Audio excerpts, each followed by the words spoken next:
بسم اللہ الرحمن الرحیم نحمده ونصلي ونسلم على رسوله الکریم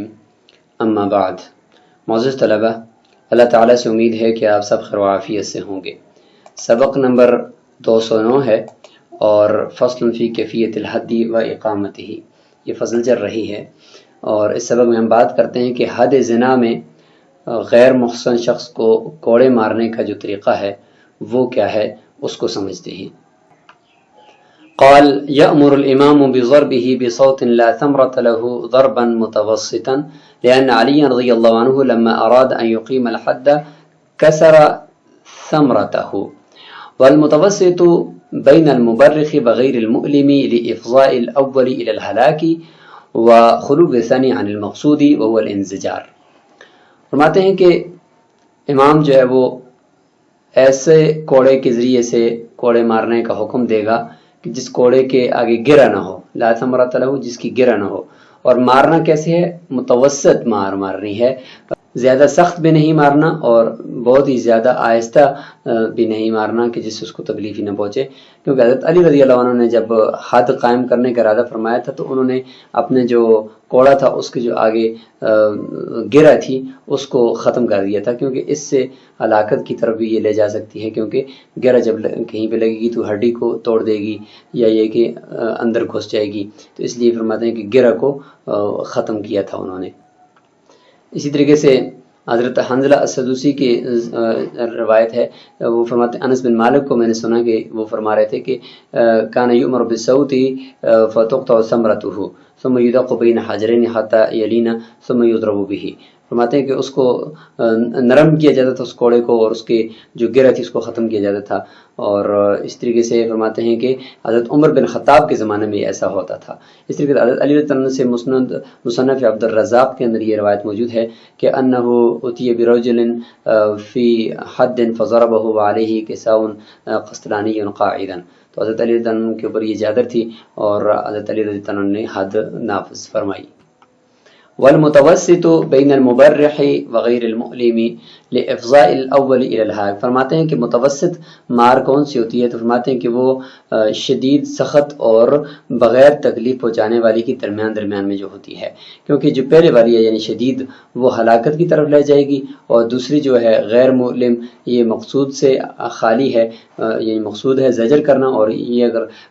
بہت آہستہ لگائیں گے تو اس کو زجر نہیں ہوگا۔ فرماتے ہیں کپڑے اس سے اتارے جائیں گے لیکن ازار جس سے اس کا سطر چھپا ہوا ہے اس کو نہیں کھولا جائے گا، کیونکہ حضرت علی رضی اللہ عنہ نے حکم تو فرماتے تھے کپڑے اتارنے کا حدود کے اندر۔ اور دوسرے کہ کپڑے اتارنے میں اس کو تکلیف پہنچانے کے اندر زیادہ بلیغ طریقہ ہے کپڑے اتارنا، اور فرماتے کہ یہ جو حد ہے کوڑے مارنے کی، حد زنا، تو اس کی بنیاد ہی مارنے کے اندر ذرا شدت اختیار کرنے پر ہے کہ یہ شخص آئندہ اس فعل کا ارتکاب نہ کرے، اور ازار اگر اتاریں گے تو اس میں اس کا سطر جو ہے وہ کھل جائے گا، تو اس لیے فرماتے کہ اس سے بچے۔ اور جو مار ہے اس کے بارے میں آگے فرماتے ہیں کہ وَيُفَرَّقُ الضَّرْبُ عَلَى أَعْضَائِهِ لِأَنَّ الْجَمْعَ فِي عُضْوٍ وَاحِدٍ قَدْ يُفْضِي إِلَى التَّلْفِ وَالْحَدُّ زَاجِرٌ لَا مُتْلِفٌ، کہ جو ضرب کوڑوں کی لگانی ہے وہ اس کے جسم کے اوپر تقسیم کر کے لگائیں گے، ایک ہی جگہ پہ سارے کوڑے ماریں گے تو پھر یہ کبھی کبھار ہلاکت کی طرف لے جائیں گے، تو اس لیے فرماتے کہ حد جو ہے وہ تنبیہ کرنے کے لیے نہ کہ ہلاکت کرنے کے لیے۔ قال الا رأسه ووجهه وفرجه لقول عليه السلام للذي امره بضرب الحد اتق الوجه والمذاكير، ولأن الفرج مقتل والرأس مجمع الحواس وكذا الوجه وهو مجمع المحاسن أيضا، فلا يؤمن فوات شيء منها بالضرب وذلك إهلاك معنى فلا يشرع حدا۔ وقال أبو يوسف رحمه الله يضرب الرأس أيضا، رجع إليه، وإنما يضرب صوتا لقول أبي بكر رضي الله عنه اضربوا الرأس فإن فيه شيطانا، قلنا تأويله أنه قال ذلك في من أبيح قتله، ويقال إنه ورد في حربي كان من دعاة الكفرة والإهلاك فيه مستحق۔ امام قدری رحمہ اللہ فرماتے ہیں کہ سر پر نہیں مارے گا کوڑے کو، اور اس طریقے سے چہرے کو بھی بچائے گا اور اس کی شرمگاہ کو بھی بچائے گا، کیونکہ رسول اللہ صلی اللہ علیہ وسلم فرمایا اس شخص کو جو جلاد تھا کوڑے مارنے کا جس کو حکم دیا تھا، تو فرمایا کہ آپ جو ہے اس کے چہرے کو بچاؤ، چہرے سے خود بھی بچو، یعنی اس کو کوڑے نہ مارو۔ اور مذاکیر یہ ذکر کی جمع ہے، اور خلاف قیاس اس کی جمع مذاکیر آئی ہے، اور جمع اس لیے لایا کہ خود ذکر یعنی اعلیٰ تناسل اور اس کے ارد گرد کا جو ایریا ہے یہ سارا ہی خطرناک ہے، اس سے بچو۔ اور دوسرا ہے کہ شرمگاہ جو ہوتی ہے وہ قتل کی جگہ ہے، یعنی اس سے انسان قتل ہو سکتا ہے، اور سر جو ہے وہ تمام حواس خمسہ کا وہ مجمع ہے، یعنی وہ اس کے اندر یہ حواس خمسہ پائے جاتے ہیں، اور اس طریقے سے چہرہ جو ہے وہ مجمع المحاسن ہے، تمام حسن جو ہے وہ چہرے کے اندر ہوتا ہے۔ تو اس لیے فرماتے ہیں کہ یہ اس بات کا خوف ہے، اور اس بات سے بالکل امن نہیں ہے کہ کوئی چیز اس کوڑے مارنے سے ان میں سے کوئی چیز زائل نہ ہو جائے، تو اس لیے اس بات کا خوف ہے۔ تو فرماتے ہیں کہ یہ پھر مانن اہلاک کی معنی میں ہوگا کہ اگر آنکھ زائل ہوگی، کان زائل ہوگی، لہٰذا ہاتھ کے اعتبار سے بھی ہم اس کو مشروع نہیں قرار دیں گے۔ امام ابو یوسف فرماتے ہیں کہ ایک آدھ کوڑا جو ہے نا وہ اس کے سر پر مارا جائے گا، اور پہلے امام ابو یوسف فرماتے ہیں سر کو نہیں مارا جائے گا، لیکن بعد میں رجوع فرمایا اس طرف اور فرمانے لگے کہ ایک کوڑا مارا جائے گا۔ حضرت ابوبکر صدیق رضی اللہ عنہ کے قول سے دلیل لیتے ہیں کہ فرماتے ہیں کہ سر کے اوپر مارو کیونکہ اس کے اندر شیطان ہے۔ یہ جو جس شخص کو اللہ کے نبی نے حکم دیا تھا کہ کوڑے مارو، اور پھر فرمایا کہ ہر عضو کے اوپر مارو واتق الوجہ والمذاکیر، یہ روایت ابن ابی شیبہ نے اس کو نقل کیا ہے، اور اس طریقے سے ابن ابی شیبہ نے اپنے مصنف کے اندر اس کو نقل کیا ہے کہ حضرت ابوبکر صدیق رضی اللہ عنہ کے پاس ایک شخص لایا تو اس نے اپنے باپ کا انکار کر دیا تھا، یعنی باپ کا کہ نسب کی نفی کر دی تھی، تو حضرت ابوبکر صدیق رضی اللہ عنہ نے فرمایا کہ اس کے سر پر مارو، اس کے سر کے اندر شیطان جو ہے وہ رہتا ہے۔ لیکن طرفین فرماتے ہیں کہ اس کی تعویل ہم اس طرح کریں گے کہ یہ اس شخص کے بارے میں فرمایا تھا کہ جس کا قتل مباح تھا، یعنی اس کو قتل کرنا تھا، تو فرمایا کہ اس کے سر پر بھی مارو اور اس کو بالکل جان سے مار دو۔ اور فرماتے ہیں کہ یہ اس ایسے شخص کے بارے میں کہا گیا ہے کہ جو حربی تھا اور وہ لوگوں کو کفر کی طرف جو دعوت دینے والے لوگ ہیں دعات الکفرہ، ان میں سے تھا، یہ کفار کو یعنی کفر کی طرف دعوت دینے والے، اور ظاہر ہے کہ جو کفر پر کاربند ہے ان کو کفر پر ہی مضبوط کرنے والا یہ تھا، اور اہلاک اس کے اندر وہ لازم تھا، تو جب ان کو ہلاک ہی کرنا تھا تو پھر اس وجہ سے فرمایا کہ سر پر ہی مار دو۔ اور جب کہ کوڑوں کے اندر سر پہ نہیں مارا جائے گا کیونکہ اس کے اندر ہلاک کرنا مقصود نہیں ہوتا۔ وَيُضْرَبُ فِي الْحُدُودِ كُلِّهَا قَائِمًا غیر ممدود، فرماتے ہیں کہ تمام حدود کے اندر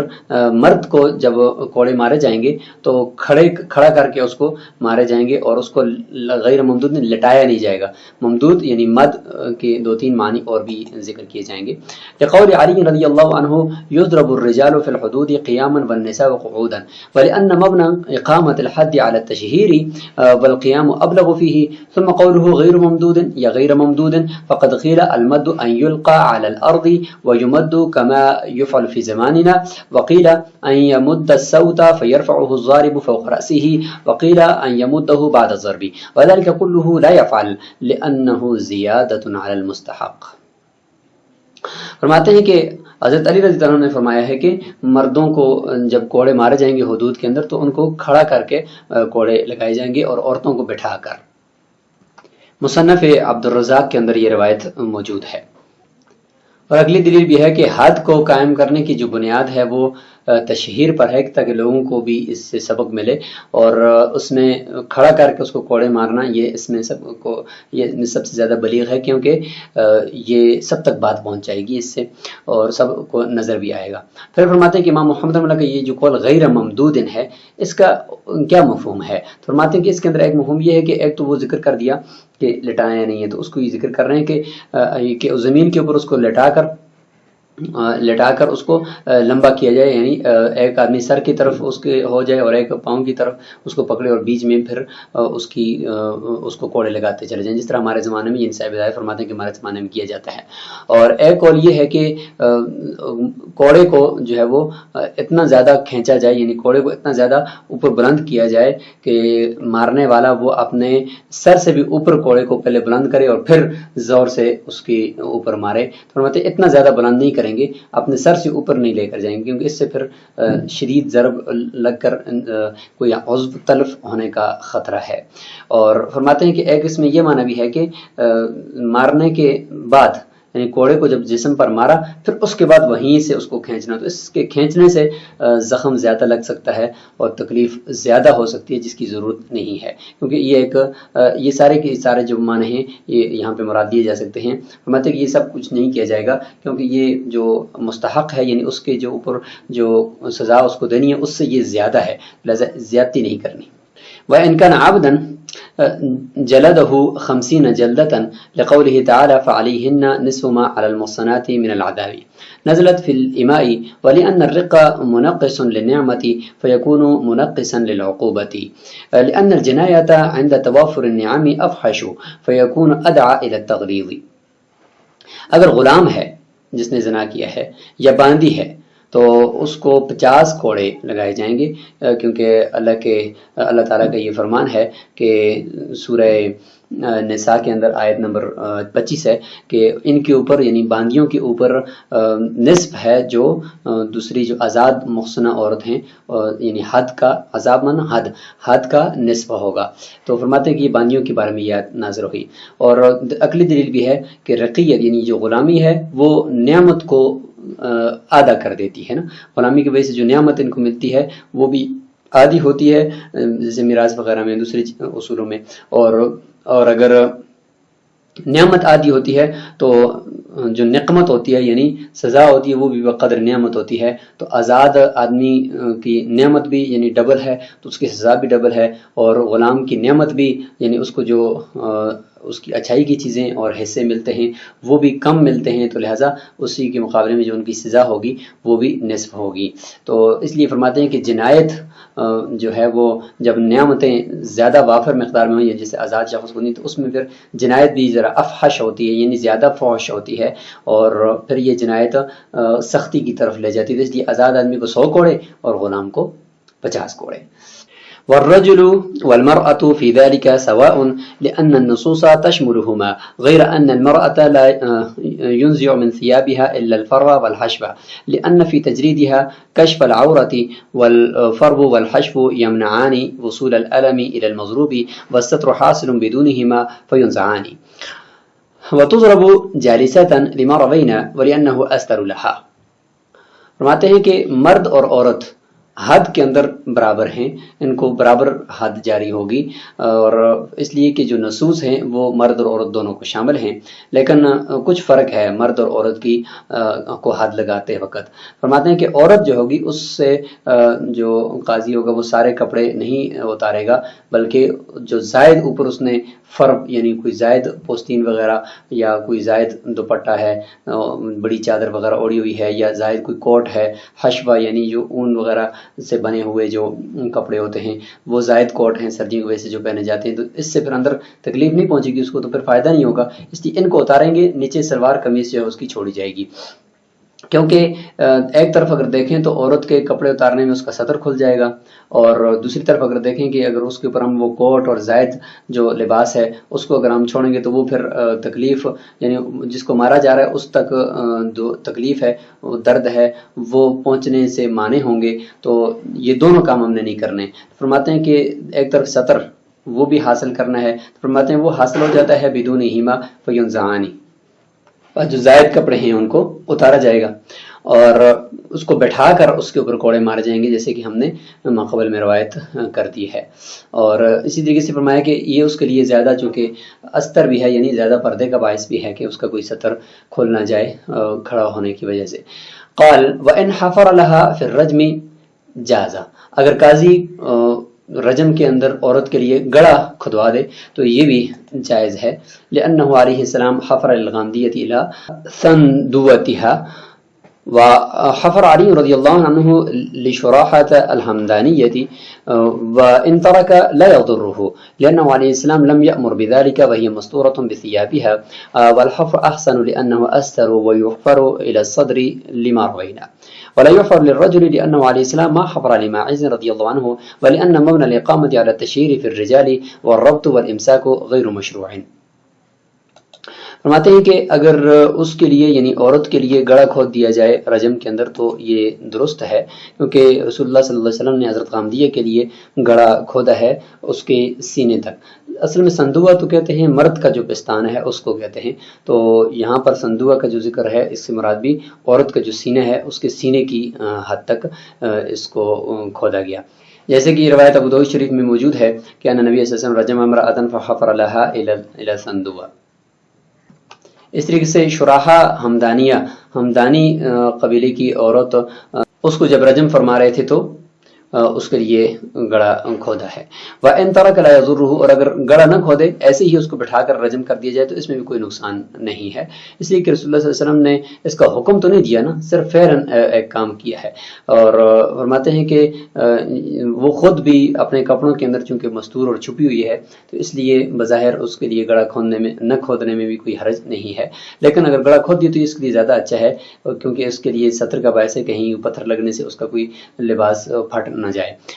اور فرماتے ہیں کہ اگر کھودیں گے تو پھر سینے تک کھودیں گے جیسے کہ ہم نے ابھی روایت کر دیا. مرد کے لیے گڑا نہیں کھودا جائے گا کیونکہ رسول اللہ صلی اللہ علیہ وسلم نے ماعز کے لیے گڑا نہیں کھودا. اور دوسرا ہے کہ اقامت حد یعنی حد کو قائم کرنے کی جو بنیاد ہے وہ تشہیر کے اوپر ہے کہ تاکہ مردوں کے اندر وہ ان سب کو نظر آئے کہ آئندہ کے لیے لوگ اس سے بچیں. اور اگر آپ اس کو مزید باندھ کر رجم کر رہے ہو، باندھنا یا اس کو روکنا کسی حصار کے اندر یا گڑے کے اندر تو یہ مشروع نہیں ہے. تو یہاں تک یہ سبق ہو گیا جس میں ہم نے کوڑے مارنے کا مکمل طریقہ مردوں، عورتوں، آزاد اور غلاموں کے اوپر اس کا پورا ہم نے طریقہ پڑھ لیا. اگلے سبق کے اندر انشاءاللہ ہم ایک تو یہ پڑھیں گے کہ محسن کی شرائط کیا ہیں، اور دوسرا یہ کہ کیا مولا وہ اپنے غلام کے اوپر حد جاری کر سکتا ہے یا نہیں. السلام علیکم ورحمۃ اللہ.